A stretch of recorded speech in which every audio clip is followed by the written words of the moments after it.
Greetings, everyone. Today I'm going to talk about a social experiment that is coming out of Jamaica. It was not set out to be a social experiment, but it's really unfolding as one. And I'm telling you, with watching this program, there's so many things about our people that is being exposed. And one of the biggest one is problems with mental health, issues with our people showing clear signs of trauma. And if you're not careful, you will judge these individuals without understanding the underbelly of what is being exposed. As a young girl growing up in Jamaica, I grew up with my aunt and her husband. My father and my mother lived in Jamaica, and though my father was connected to, my aunt and would do his part, my mother was nowhere in sight. And I was not the only child alone that she abandoned. Now, I'm not here to judge that mother. I'm here to say that this trauma goes deep. It goes deeply. Now, let's jump from that to this to say that I see, or I'm watching this lady who is, has a good deed program in Jamaica. And I'm not saying her name right now because it's very easy to misunderstand people's motive for talking about things. Sometimes when you call people's name, folks think you're just trying to get some kind of attention or some clout. But I enjoy watching the program, and I'm saddened by it a lot because what I'm seeing is just not really new. But the problem is it's not a new situation because it was happening from I was a child, but it's something that is continuing. And I think when we are born in homes where people are broken, we produce more of that. So the cycle continues. And I don't think you can build a society of strong men and women until you recognize that from their infancy, they have to have the foundation built for them. And a foundation built, not that the father is not in the home, but the fact that the father is absent. That sends a very dangerous message to a child. And many of these kids are going through some terrible situation with poverty, some awful things. And I'm telling you, a lot of the parents that are in the household are so broken. When a mom is raising her children and they're crying for hunger and they're sick and she can't take them to the doctor, she can't send them to school, I guarantee you that no matter how much that mom loves those children, there are times she's going to lash out on those kids. She's going to say things to them that is going to hurt them mentally and emotionally. And so you have moms doing the best that they can with the best intention. But these women are traumatized, not just because they have these children, because you're going to say, well, she has the power to change the circumstance. She has a power to use birth control. But it takes someone with a stable mind to think that way. And a lot of these women are unstable. A lot of these women don't know love. They don't love themselves. They don't know what it's like for someone to love them.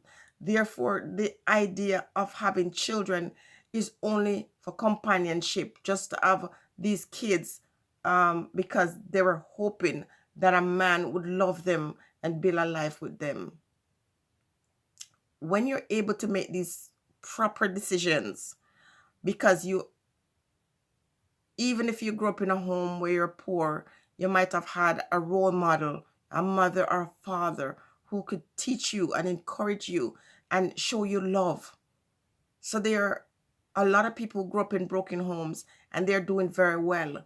But I'm telling you here that when you have trauma in your life and you've never seen anyone say, I love you, or hug you, or show you any kind of, care, you're going to have a difficult time showing an emotion that you never experienced. To see another girl with three small children, the condition that these individuals live in is just terrible. And I'm saying that even if they get the help that is well needed, they also need counseling because a lot of them are psychologically damaged. Now, the question is, who are these men? And where are these men? And who is going to hold them accountable for their actions? Because when you grow up in a household where your father abandoned you and you're not attached to not even the woman that gave birth to you, and you definitely don't know your father and probably hate him, as was the case with the boys in the UK who were interviewed about the absence of their fathers. Those boys were so angry. A lot of them were in street gangs, and a lot of the boys said that if they saw their father, they would hurt him. And I'm saying it is these boys that are growing up in Jamaica, and you're seeing the measuring or sending out violence without pause. These guys are like a shell of a human being filled with rage. A lot of them grew up with a lot of rage meted upon them. A lot of them are so hurt. Hurt people. Remember, hurt people hurt people. So I'm glad these people are getting help, but it can't stop, because if you put them in a mansion and you provide them with all the necessities of life, if you don't reach out and counsel them and teach them and help them to talk about their problems that they had prior, nothing will change. The children are traumatized. Poverty is traumatizing. Hunger is traumatizing. And when you live in a society that is classist, in a society like Jamaica, when you are poor, it's one of the worst things that can happen to you. When you're a person with disability, one of the worst position to be in. And a lot of these kids,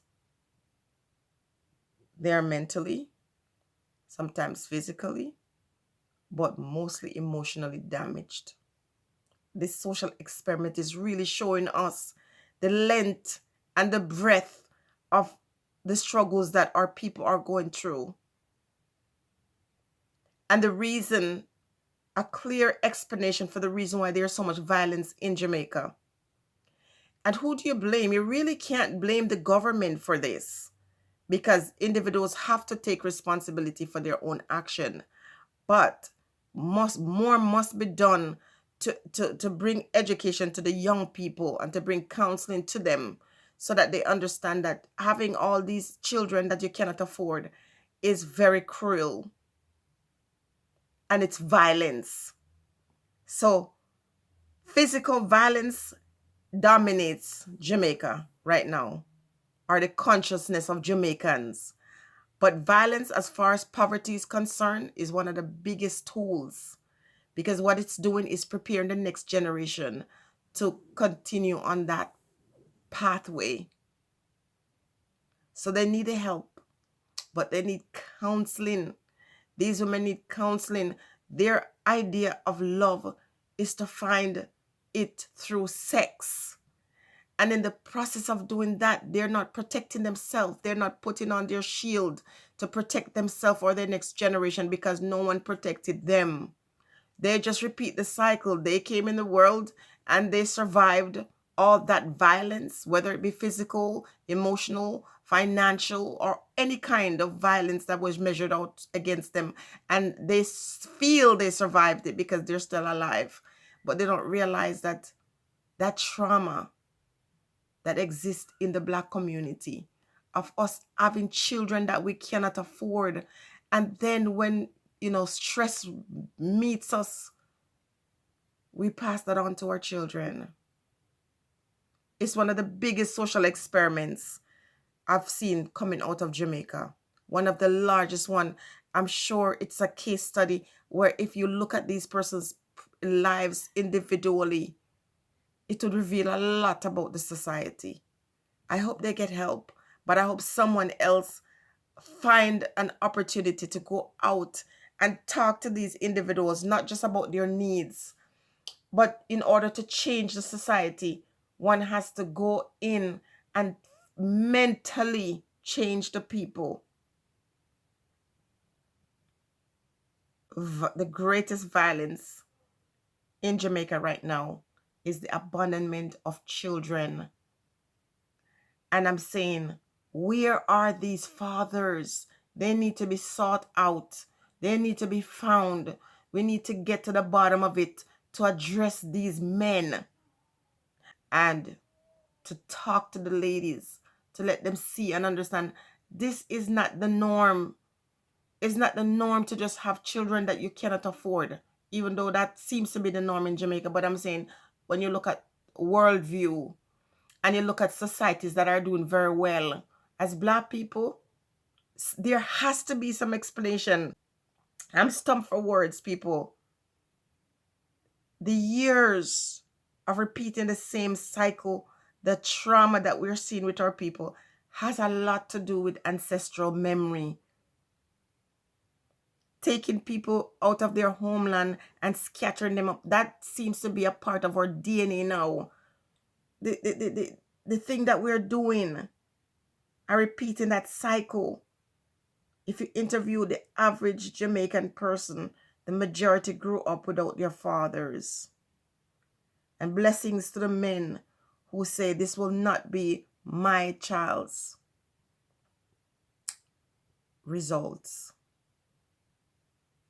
Bless up the young boys who are saying, I'm not bringing any children in this world that I can't afford. And I'm not bringing any child in this world that's not going to live in the same household as me.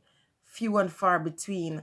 A lot of men, even those who are supporting their children, many of them don't stop to think, I want my child to be under the same roof as myself. A society built on children that are abandoned cannot be a powerful society. Once the children are here, we have to love them and we have to support them. But instead of just giving money and we have to support them financially, but someone else has to take up that mantle. Someone else has to go out there now and say, okay, their financial needs are met, but someone has to try to meet their emotional needs. Our people are traumatized. And until you're able to reach them very early on and to teach them about value, but to show them love. Because all of these women having all these children they can't afford, the only thing they're seeking is love. And the men who abandon them are ones who never got love. They don't know love. They're not attached to anybody. They're like shells walking around. Many of these Black men in any part of the world you can see. I didn't say all. I said many of them. They don't know anything about love. And we need to bring that back. We need to bring back the love. We need to provide for our children. And we need to be responsible in not bringing children in the world that we can't show love.